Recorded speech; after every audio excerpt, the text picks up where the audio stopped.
Serikali imeendelea kuwekeza katika ununuzi wa ndege mpya ili kuboresha karakana, ili kuboresha shirika letu la ndege, lakini pia tunafanya kazi ya kuboresha karakana zetu, kuimarisha mazingira ya kazi na kutekeleza mikakati yetu mbalimbali ya kuongeza ubora na huduma zinazotolewa katika viwanja vyetu.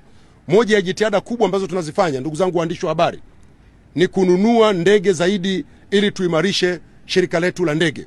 Na mimi niko hapa kuhakikishia kwamba kwenye lengo hili tumepata mafanikio makubwa.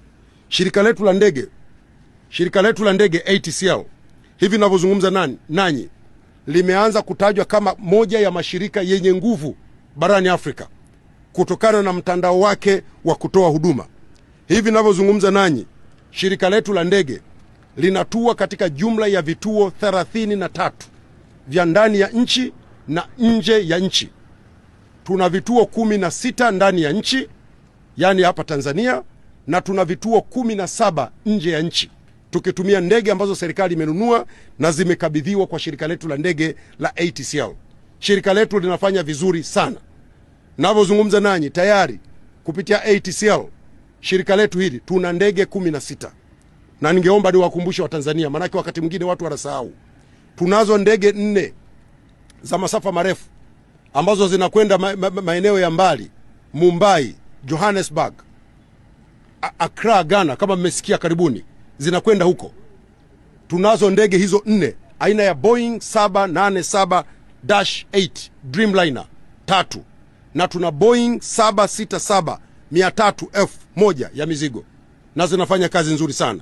Tunazo ndege za masafa ya kati 6 Airbus 220 ama A220-300 4, na Boeing 737 Max 9 2, na zote zinafanya kazi, na zinafanya kazi vizuri sana zikienda katika maeneo mbalimbali.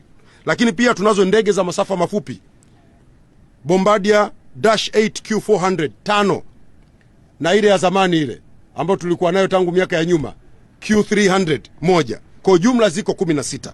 Zinaendelea kufanya kazi nzuri.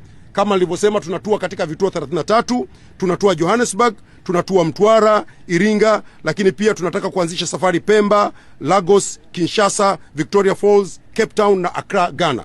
Upanuzi huu umeimarisha uunganishwaji wa Tanzania na masoko ya kikanda na kimataifa, umeongeza uhakika wa safari za anga, kukuza utalii wa ndani na nje, pamoja na kuongeza fursa za biashara na mapato ya kigeni. Kwa katika kipindi cha miaka 5 hii ijayo, pia tutaendelea kufanya kazi hii kubwa ya kuongeza idadi ya ndege katika shirika letu la ndege ATCL. Wote mmesikia katika ilani ya uchaguzi imetajwa tutanunua ndege 8. Lakini leo niko hapa kuambia kwamba mwaka huu 2026 serikali itanunua ndege 4 aina ya Bombardier Q400 kwa ajili ya kuimarisha mtandao wetu wa huduma za ndege za kampuni ya ATCL. Lengo letu ni kwamba shirika letu hili liwe kichocheo muhimu cha utalii, biashara na uwekezaji kwenye nchi yetu. Duniani watalii kabla hawajafanya uamuzi wa kwenda kufanya utalii kwenye nchi, wanaangalia kwanza uhakika wa usafiri.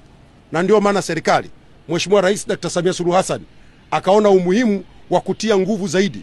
Tutanunua ndege 8, tufanye sasa jumla ya ndege zetu kufika 24 kupitia ATCL. Lakini pia tutaongeza zaidi Bombardier ili tuongeze vituo vingi zaidi vya ndani ya nchi.